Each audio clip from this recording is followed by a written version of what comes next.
Hello and welcome to the game Steel Ocean with your host Zara Peppers.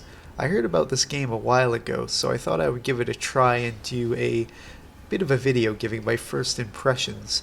It mainly caught my interest because unlike World of Warships, they have incorporated submarine warfare into the game. That, and they have the British line of ships unlike World of Warships. For the time being anyways, I know they'll be eventually in, but So with those incentives, I thought I would download this free-to-play game and give it a try. To be honest, my first impressions weren't very good. It has pretty simplistic graphics, and yet it still fluctuates between 25 and 60 frames per second on a computer with a GTX 980 Ti and an i7 processor. The ship movements and controls feel very arcadey. Trying to aim is very jerky and awkward without the ability to lock on to a target, among other things. But all things considered, my first match in the game actually went pretty well, doing plenty of damage and winning the match.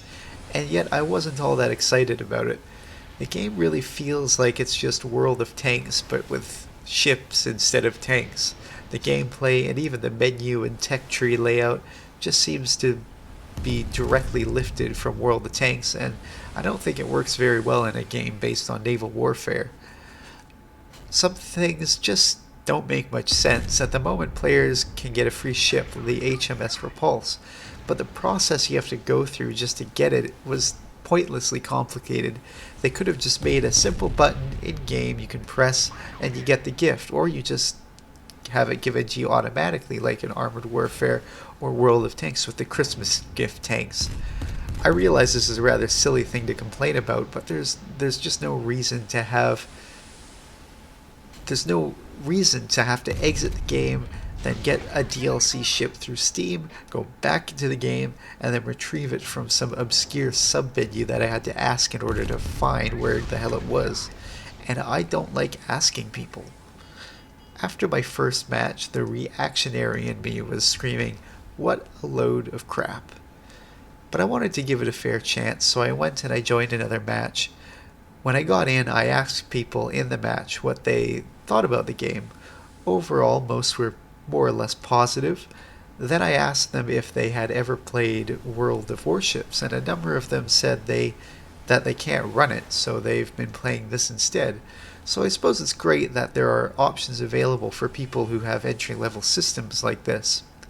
Maybe that's what the developers were going for. Over the past decade, there has been a massive proliferation of computers in countries all around the world. Now that the technology has become so affordable, many millions of potential customers taking their money out of their pockets and buying stuff. But considering the frame rates I was getting with my rather overkill computer, it makes me wonder how it would run on those kinds of computers.